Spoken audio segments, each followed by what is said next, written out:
Perkenalkan, nama saya Rahmi Yuniar, alamat Goa. Saya dari Fakultas Keguruan dan Ilmu Pendidikan dari Universitas Pejuang Republik Indonesia. Di sini saya akan menjelaskan materi tentang teori humanistik.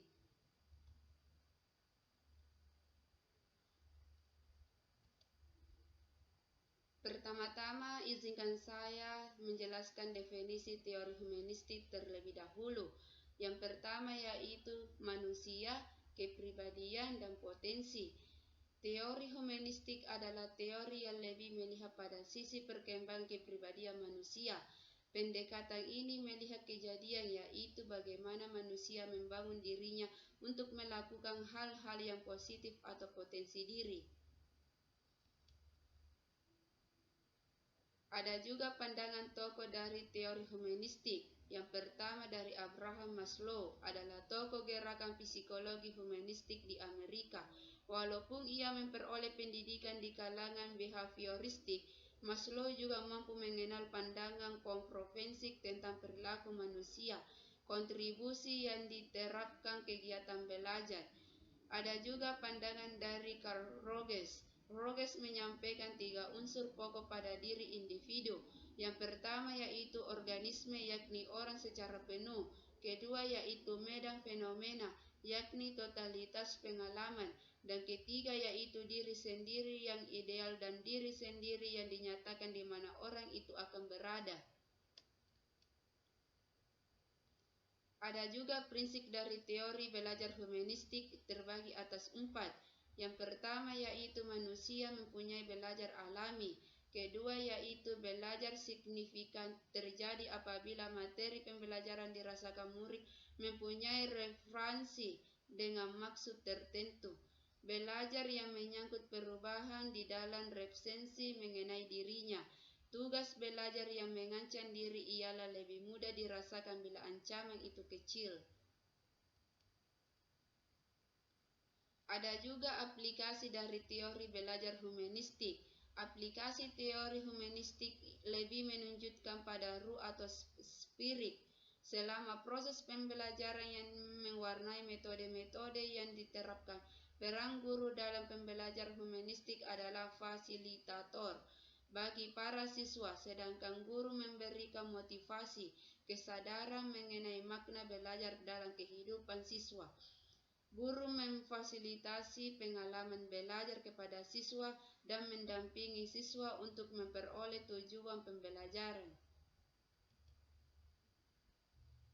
Ada juga implikasi teori belajar humanistik. Yang pertama yaitu guru sebagai fasilitator sebaiknya memberikan perhatian kepada penciptaan suasana awal, situasi kelompok atau pengalaman kelas.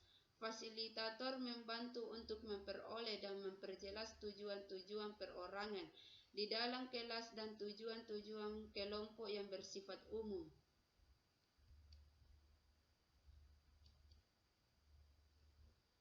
Ada juga ciri guru fasilitatif terbagi atas 5 golongan. Yang pertama yaitu merespon perasaan siswa.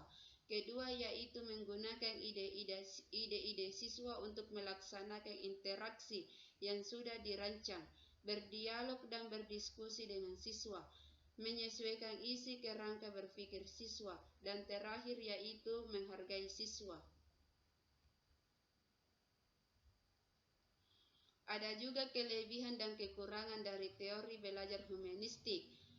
Pertama, kelebihan dari teori humanistik yaitu mengedepankan demokratif, partisipatif, ideologis, dan humanis, suasana yang saling menghargai, peran aktif peserta didik. Kekurangan teori humanistik terbagi atas 4 bagian. Pengujian yang tidak mudah, beberapa konsep masih buram dan subjektif, kreativitas yang sering disalahgunakan, pemikiran yang tidak terpusat. Ada juga karakteristik teori belajar humanistik. Karakteristik teori belajar humanistik masuknya adalah mementingkan keseluruhan, kesepakatan yang utuh dalam diri pribadi siswa, atau dengan kata lain mementingkan minat siswa dalam hal belajar, memperhatikan potensi yang dimiliki siswa. Ada juga yaitu resumen teori belajar humanistik, hierarki kebutuhan manusia, terbagi atas 5 bagian. Yang pertama yaitu aktualisasi diri, kedua yaitu harga diri, ketiga cinta dan rasa memiliki, keempat keselamatan dan keamanan, dan yang terakhir kebutuhan psikologis. Itulah tadi penjelasan tentang teori humanistik.